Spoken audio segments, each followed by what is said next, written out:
Hello students, आज हम discuss करने वाले हैं क्लास 12th की मैक्रो इकोनॉमिक्स का सेकंड चैप्टर जो कि है समष्टि अर्थशास्त्र की मूल अवधारणा। आप सभी को पता है कि मैं आपके साथ ये जो 12th की मैक्रो इकोनॉमिक्स है हिंदी मीडियम में भी डिस्कस कर रहा हूँ। इस हिंदी मीडियम में भी का मतलब क्या है कि इंग्लिश मीडियम में ऑलरेडी अपलोडेड है, प्लेलिस्ट बनी हुई है, देखो जाओ और पढ़ लो जाके, ठीक है। लेकिन कुछ सारे स्टूडेंट ऐसे हैं जिनको हिंदी मीडियम में पढ़ना है, केवल इंग्लिश मीडियम उन्हें या कंबाइंड लैंग्वेज उन्हें समझ नहीं आ रहा है, तो उनके लिए मैं एक स्पेसिफिक सीरीज बना रहा हूं। और लास्ट वीडियो में आप सभी ने बहुत ज्यादा उसे पसंद किया, बहुत ज्यादा उसे लाइक किया। मैं चाहता हूं आप एक काम और करिए साथ में, अगर आपको वीडियो पसंद आ रही है तो आप अपने दोस्तों के साथ इस वीडियो को ज्यादा से ज्यादा शेयर कीजिए। अगर मेरे को ज्यादा से ज्यादा अच्छा फीडबैक मिलेगा हिंदी मीडियम वीडियो बनाने का तो मेरा और मन करेगा हिंदी मीडियम में वीडियो बनाने का। तो आपसे बस एक ही सपोर्ट चाहिए, जैसे ये वीडियो अपलोड हो जाए इस वीडियो को कॉपी करिए लिंक को, और अपने दोस्तों के साथ, अपने स्कूल फ्रेंड के साथ जो भी हिंदी मीडियम के स्टूडेंट है उनको व्हाट्सएप कर दीजिए, उनको टेलीग्राम कर दीजिए। ये आपसे एक रिक्वेस्ट है। अगर उनके पास वीडियो पहुंचेगी और उन्हें अच्छी लग गई तो मेरा और मन करेगा वीडियो बनाने का। चलिए आगे का टॉपिक बताऊं कि आज क्या डिस्कस करने वाला हूं। तो आज डिस्कस करने वाला हूं समष्टि अर्थशास्त्र की मूल अवधारणा में कि समष्टि अर्थशास्त्र के अंदर हम क्या क्या पढ़ते हैं, कितने तरह की वस्तुएं होती है और वस्तु में क्या अंतर पाया जाता है। तो चलिए शुरू करते हैं। मेरा नाम है रवि कश्यप और आप देख रहे हैं इकोनॉमिक्स की 95+ सीरीज।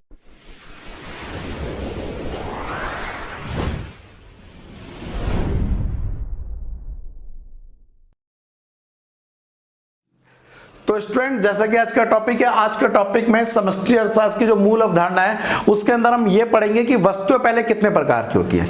तो अगर मैं आपको यहां पर बताऊं वस्तुओं के, तो वस्तु को आप वैसे तो 4 तरह की बोल सकते हैं, बट अगर उसमें मैं कैटेगरी के हिसाब से बोलूं तो सबसे पहले तो ये आ गया कि वो मध्यवर्ती है, अंतिम है, या फिर वो उपभोक्ता है और या पूंजीगत है।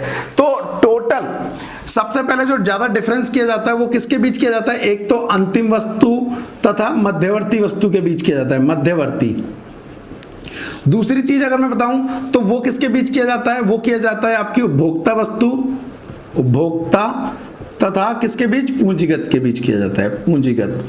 अब हम एक एक करके इसके बारे में पढ़ेंगे कि वस्तुएं अंतिम कब होती है, मध्यवर्ती कब होती है और उपभोक्ता वस्तुएं कब होती है और पूंजीगत कब होती है। सबसे पहले बात करते हैं किसकी, आते हैं यहां पर अंतिम और मध्यवर्ती। तो क्या है, सबसे पहले हम पढ़ेंगे हमारी फर्स्ट नंबर वस्तु जो कि है अंतिम वस्तुएं। अंतिम वस्तुएं, अंतिम वस्तुएं। देखिए अंतिम वस्तुओं के बारे में आपको मैं बताना चाहूंगा। देखिए अंतिम वस्तुएं वो वस्तुएं हैं जिन्हें अंत में हम प्रयोग कर रहे हैं, इससे अब और कुछ फर्दर प्रोडक्शन नहीं करेंगे। लेकिन हमें पेपर में तो ऐसा नहीं लिख सकते, क्योंकि पेपर में तो टीचर क्या मांगता है, बुक की लैंग्वेज मांगता है। तो बेटा अंतिम वस्तुओं की आप पॉइंट में जब डेफिनेशन देंगे 3 पॉइंट ऐड कर सकते हैं। कौन कौन से? अगर मैं पॉइंट में लिख देता हूं, आप डेफिनेशन मिला के बनाना। पहला पॉइंट क्या है? पहला पॉइंट है अंतिम वस्तुएं वे वस्तुएं होती हैं जो उत्पादन की सीमा रेखा को पार कर चुकी हैं। क्या पॉइंट में? जो उत्पादन की सीमा रेखा को पार कर चुकी है, सीमा रेखा को पार कर चुकी हैं। इसको मैं मिटा देता हूं राइट साइड वाले को ताकि आपको कंफ्यूजन ना हो, ठीक है। यस, ठीक है, पार कर चुकी हैं, चुकी हैं। दूसरा पॉइंट आप इसके अंदर डालेंगे, उत्पादन की सीमा रेखा को पार करने मतलब उसका उत्पादन हो चुका है। दूसरा आप ये डालेंगे ये अपने अंतिम प्रयोगकर्ता द्वारा प्रयोग के लिए तैयार हैं। मतलब इसके अंतिम प्रयोगकर्ता 2 हो सकते हैं, उपभोक्ता हो सकते हैं और उत्पादक हो सकते हैं, लेकिन जो भी हो ये अपने अंतिम प्रयोगकर्ता द्वारा प्रयोग के लिए तैयार है। फॉर एग्जाम्पल जैसे ट्रैक्टर हो गया, ट्रैक्टर का यूज कौन करेगा? किसान, वो एक उत्पादक है तो वो उसके उपयोग के लिए रेडी है। तो सेकेंड पॉइंट आपको ये जानना है, ये है अपने अंतिम प्रयोगकर्ता द्वारा, अंतिम प्रयोगकर्ताओं द्वारा प्रयोग के लिए तैयार है, प्रयोग के लिए तैयार है, ठीक है। दूसरी लाइन आप ये डालेंगे।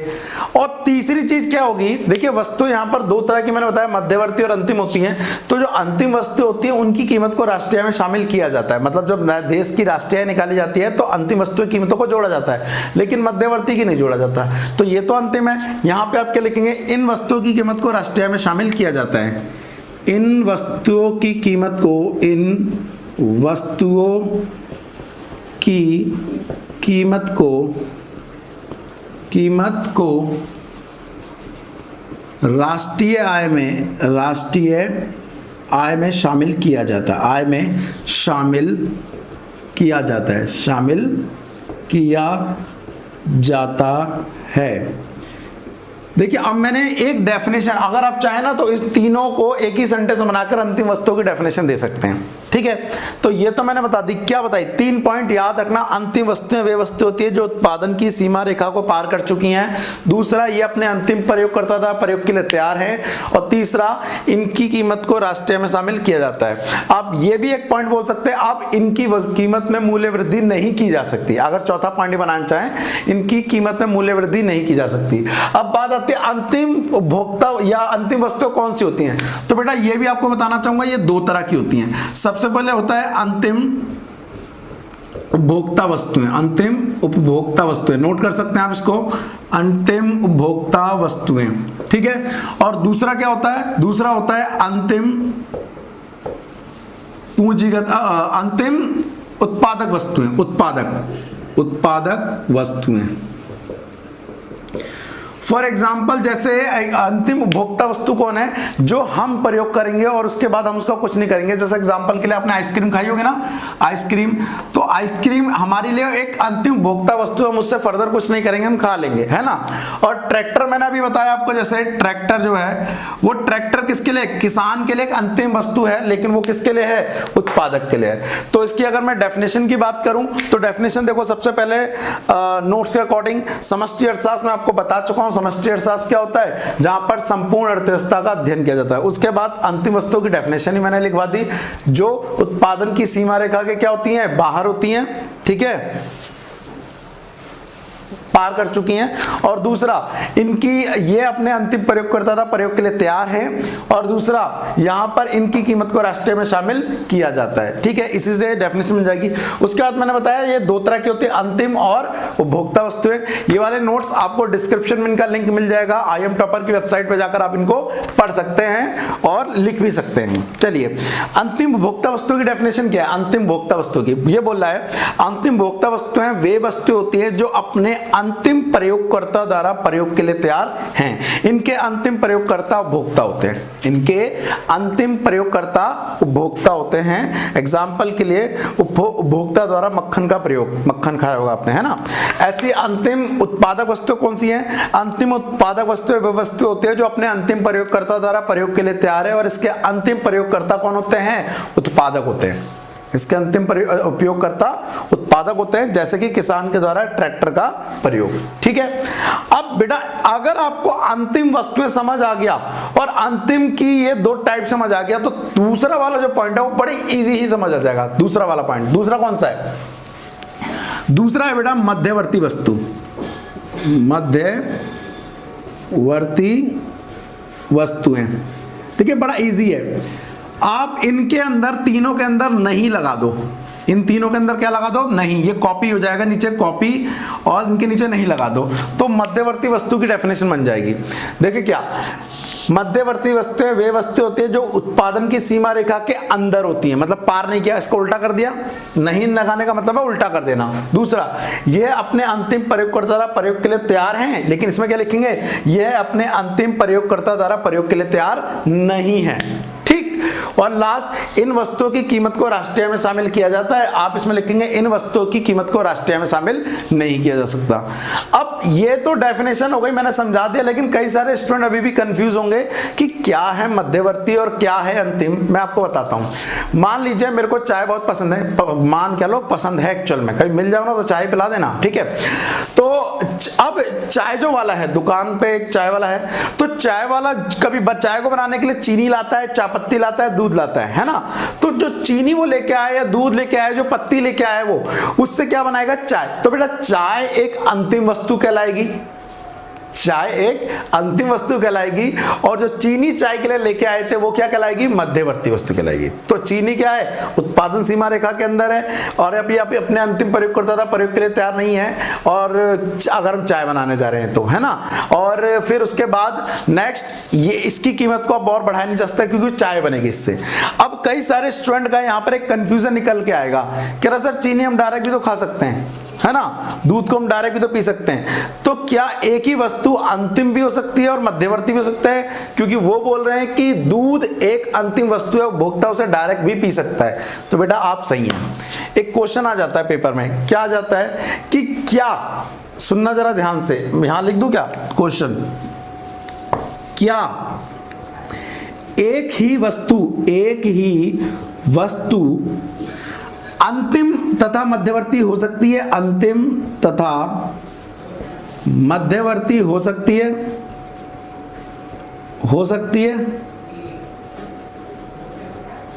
Question mark.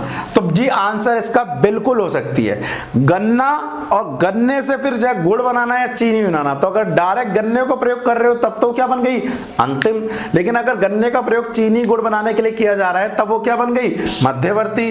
तो एक ही वस्तु अंतिम और मध्यवर्ती हो सकती है, डिपेंड करता है उसका अंतिम भोग कौन कर रहा है, डिपेंड करता है उसका अंतिम भोग कौन कर रहा है। इस लाइन को याद रखना, अंतिम भोग कौन कर रहा है, ठीक है। तो ये तो मैंने आपको बता दिया किसके बारे में, आपको बता दिया अंतिम वस्तु के बारे में और मध्यवर्ती वस्तु के बारे में। अब इन नोट्स में इसके बीच अंतर दिया हुआ है, आप पढ़ लेना, ठीक है, कि अंतिम और मध्यवर्ती वस्तु में क्या अंतर होता है। और यहां पर मैंने आपको ये भी समझा दिया मध्यवर्ती की डेफिनेशन क्या बनेगी। अगर मैं पीछे ना देखूं और अगर आपको डायरेक्ट मध्यवर्ती वस्तु की डेफिनेशन बताऊं, तो मध्यवर्ती वस्तु वे वस्तु होती है जो उत्पादन की सीमा रेखा के अंदर होती है, यह अपने अंतिम प्रयोगकर्ता द्वारा प्रयोग के लिए तैयार नहीं है, और इनकी कीमत को राष्ट्रीय में शामिल नहीं किया जाता। इस तरह से ये बनेगा, ठीक है। चलिए अब इसके बाद नेक्स्ट पॉइंट पे पहुंचते बेटा, बहुत ज्यादा इंपॉर्टेंट क्या है, मैंने बताया था आपको, दूसरा मैंने बताया था आपको होता है वस्तुएं उपभोक्ता हो सकती हैं या पूंजीगत हो सकती हैं। आज का लास्ट टॉपिक यही है, फिर आगे का टॉपिक अगली क्लास में डिस्कस करेंगे। देखो आगे जाने से पहले मैं आपको बताना चाहूंगा बेटा, अगर आपको वीडियो समझ आ रही है, आप पसंद कर रहे हैं ना, देखो मेरी आपसे एक ही रिक्वेस्ट है, इस वीडियो को लाइक करो या ना करो, ठीक है, लेकिन शेयर करो बेटा। क्यों? लाइक करने से मेरा मोटिवेशन बढ़ता है, सही बात है, लेकिन मेरा वीडियो बनाने का पर्पस तभी सही है जब बेटा वीडियो को लोग देखें, मेरी मेहनत को लोग देखें, है ना।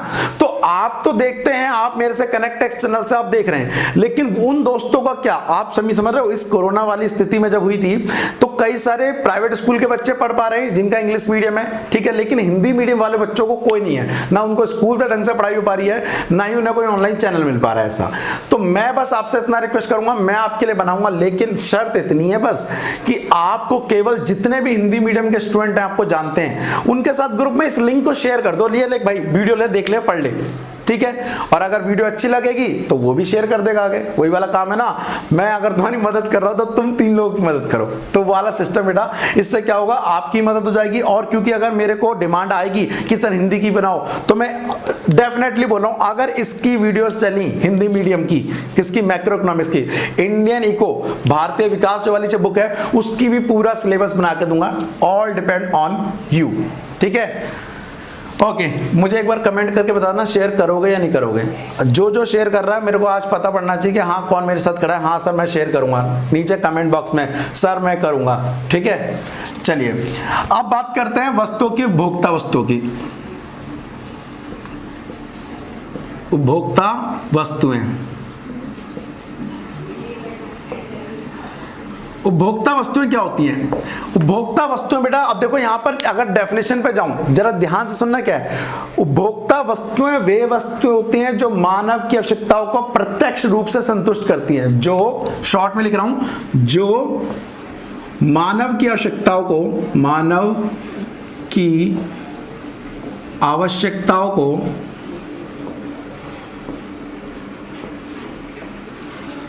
आवश्यकता, जरूरत को प्रत्यक्ष रूप से संतुष्ट करती हैं, प्रत्यक्ष रूप से संतुष्ट करती हैं, करती हैं। और एक लाइन और डाल सकते हो, इन्हें प्रतिदिन प्रयोग में लाया जा सकता है। अब डिटेल में कहाँ मिलेगा? इन नोट्स में, डिस्क्रिप्शन में जाओगे मिल जाएंगे ये, ठीक है। तो जो मानव की आवश्यकताओं को प्रत्यक्ष रूप से क्या करती है? संतुष्ट करती हैं। अब यहां पर बात ये आ रही है, संतुष्ट करती है और इन्हें प्रतिदिन प्रयोग में लाया भी जाता है, इन्हें प्रतिदिन प्रयोग में लाया भी जाता है। फॉर एग्जाम्पल, जिसमें आप पढ़ रहे हैं, अगर आपके पास आपकी कॉपी है, आपकी किताब है, आपके घर में जो सोफा है, वो क्या है? उपभोक्ता वस्तु है, क्योंकि उससे आप कोई लाभ थोड़ी ना कमा रहे हैं, आप उससे कोई लाभ नहीं कमा रहे हैं। तो ये वस्तुएं बेटा, इनके जो प्रकार है वो 4 प्रकार की होती है, उपभोक्ता वस्तुओं के प्रकार। पहला प्रकार क्या है बेटा? ऐसी वस्तु भोक्ता जो कई सालों तक चलती हैं। जैसे मेरे पास कैमरा है, ये तो उत्पादन करने के लिए हो रहा है, छोड़ो। मान लीजिए मेरे पास फर्नीचर है, घर का बेड है, तो वो कई सालों तक चलेगा। तो ऐसी चीजें जो कई सालों तक चलेंगी, ऐसी चीजें जो 1 साल तक चलेगी, ऐसी चीजें जो एक बार ही चलेगी, और ऐसी चीजें जो दिखाई ही नहीं दे रही हैं। तो इस हिसाब से वस्तुओं के प्रकार में सबसे पहला बनाया गया है टिकाऊ वस्तुएं, जो कई सालों तक चलेंगी। टिकाऊ उपभोक्ता वस्तुएं, उपभोक्ता वस्तुएं। राइटिंग पे मत जाना, कई बार डायरेक्ट लिखते वक्त हो जाता है भाई, ठीक है। दूसरा अर्ध टिकाऊ, अर्ध टिकाऊ भोक्ता वस्तुएं। पहले मैं लिख लूं फिर समझाता हूं। अर्ध टिकाऊ भोक्ता वस्तुएं। तीसरा बेटा होता है गैर टिकाऊ। तीसरा क्या होता है? गैर टिकाऊ। और चौथा जो होता है वो होता है बेटा सेवाएं। ये 4 तरह की उपभोक्ता वस्तु होती है। टिकाऊ वस्तुएं क्या होती है? जिनको कई सालों तक प्रयोग में लाया जा सकता है। इसकी जो डेफिनेशन है वो क्या है? कई सालों तक जिनको प्रयोग में लाया जा सकता है। अर्ध टिकाऊ वस्तुएं कौन सी होती हैं बेटा? जिसको 1 साल या 1 साल से थोड़ा ज्यादा प्रयोग में लाया जा सकता है। फॉर एग्जाम्पल, जैसे हमारे घर के बर्तन हो गए, वैसे तुम्हारे घर में हो सकता है कुछ सालों से ही चल रहे आ रहे हो, लेकिन कांच के बर्तन या नॉर्मली जो पत्थर के बर्तन होते हैं वो 1 साल उनकी होती है। बिजली के जो इक्विपमेंट होते हैं उनकी वारंटी भी 1 साल की होती है, 1 साल बाद खत्म, है ना। तो बर्तन हो गए। गैर टिकाऊ जैसे पेट्रोल हो गया बेटा, क्या, या गैस हो गया, एक बार यूज किया और खत्म। ये मार्कर जो मैं यूज कर रहा हूं ये गैर टिकाऊ है क्या? अगर मैं बोलूं इसकी इंक गैर टिकाऊ, जो चली गई ना, जो यहां आ गई, वो वापस इसके अंदर नहीं आ सकती। गैस जो मैंने आज जला दी, गैस जो मैंने आज जला दी वो जल गई, अब वो वापस नहीं आ सकती। पेट्रोल जो मैंने अपनी बाइक में आज जला दिया, वो पेट्रोल अब दोबारा से नहीं आ सकता। तो जो चीज एक बार यूज होने के बाद दोबारा यूज ना की जा सके, उसे क्या बोलेंगे हम? गैर टिकाऊ। एग्जाम्पल के लिए, अच्छा अभी तो मैं जो अपने कैमरे का यूज कर रहा हूं वो वीडियो बनाने के लिए, उत्पादन करने के लिए कर रहा हूं, लेकिन ये वस्तु एक बात और नॉर्मली मान लीजिए घर के पर्पज से भी यूज करता हूं, तो ये एक बार में खत्म हो जाता है कि आज वीडियो बनाई, कैमरा खत्म, अब यूज नहीं हो सकता। नहीं, कैमरे को मैं 2-3 साल से यूज कर रहा हूं, तो ये किस में आएगा मेरे? तो ये उपभोक्ता वस्तु में आएगा, टिकाऊ में, जो कई सालों तक टिका हुआ है ना, ठीक है। एंड लास्ट बेटा क्या होता है? लास्ट होता है सेवाएं। ये ऐसी गैर भौतिक वस्तुएं होती है जिन्हें देखा नहीं जा सकता। क्या होती हैं? गैर भौतिक। एक ऐसी गैर भौतिक वस्तु, भोक्ता वस्तु होते हैं जिन्हें छुआ और देखा नहीं जा सकता। फॉर एग्जाम्पल के लिए, आपके घर में मान लीजिए नौकर है, एग्जाम्पल मान लेते हैं, तो आपका नौकर आपको 1 महीने तक सर्विस दे रहा है, आपको पानी ला के देता है, आपके घर की साफ सफाई करता है, ठीक है, बर्तन धोता है एग्जाम्पल के लिए, तो उसे आप जो सैलरी दे रहे हैं वो उसके सामान नहीं दिया उसने आपको कि जी ये लो एक महीने का सामान और क्या दे दो पैसे, नहीं, उसने आपको क्या दी है? सेवाएं। डॉक्टर, लॉयर, ये आपको क्या देते हैं? ये सेवाएं। इवन तुम मेरे से कोचिंग में आके पढ़ोगे, मैं 1 महीने की फीस तुमसे लूंगा, कोई सामान दूंगा क्या? नहीं, सेवा दूंगा अपनी, है ना। तो उपभोक्ता वस्तु कितनी तरह की हो गई बेटा? 3 तरह की हो गई। एक बार नोट्स में देख लेते हैं क्या है। तो ये कुछ डेफिनेशन दी हुई हैं आपकी बुक में, जिसमें आपको उपभोक्ता वस्तु के विभिन्न प्रकार बताए गए हैं कि टिकाऊ वस्तुएं कौन सी होती हैं, अर्ध टिकाऊ वस्तुएं कौन सी होती हैं, एकल उपभोग और सेवाएं। देखो क्या बोल रहा है, उपभोक्ता टिकाऊ वस्तुएं वे वस्तु होती है जिन्हें कई वर्षों तक प्रयोग में लाया जा सकता है, ठीक है। अर्ध टिकाऊ बताया जिन्हें 1 साल या कुछ समय तक प्रयोग में लाया जा सकता है। तो इस तरह से आप क्या कर सकते हैं, इस डेफिनेशन को नोट्स के थ्रू प्रिपेयर कर सकते हैं। ये नोट्स कहाँ मिल जाएगा आपको? डिस्क्रिप्शन में चेक करोगे तो वहां पर आपको इसका लिंक मिल जाएगा। चलिए, और लास्ट पे जाते हैं। लास्ट जो हमारे पास जो वस्तु बचती है वो कौन सी वस्तु है बेटा? वो है पूंजीगत वस्तु। क्या नाम है उसका? पूंजीगत वस्तुएं। देखिए, पूंजीगत वस्तुएं कौन सी होती हैं? पूंजीगत वस्तुएं वे वस्तुएं होती हैं जो किन्हीं अन्य वस्तु के निर्माण में क्या होती हैं? सहायक होती हैं, साथ ही इनका प्रयोग लाभ कमाने के लिए किया जाता है। फॉर एग्जाम्पल के लिए, जैसे मैं ऑनलाइन क्लास ले रहा हूं, तो ऑनलाइन क्लास लेते वक्त मैं लैपटॉप का यूज कर रहा हूँ, वो पूंजीगत वस्तु है। और बार बार जो इस वीडियो में एग्जांपल ले रहा हूँ ये कैमरे का, जिससे मैं ये वीडियो रिकॉर्डिंग कर रहा हूँ, क्योंकि मैं इससे प्रोडक्शन एक्टिविटी कर रहा हूँ और इसको मैं कहीं ना कहीं प्रोडक्शन के साथ साथ प्रॉफिट मेकिंग के लिए यूज करने की कोशिश कर रहा हूँ। तो ये क्या हो जाएगा, ये कैमरा एक क्या कहलाएगा, कैपिटल गुड्स कहलाएगा। तो इसमें दो चीजें आपको डालनी है। सबसे पहली चीज क्या, निर्माण प्रक्रिया में इसका क्या होता है, यूज होता है। और दूसरी चीज, इसका प्रयोग लाभ कमाने के लिए भी किया जाता है, लाभ कमाना।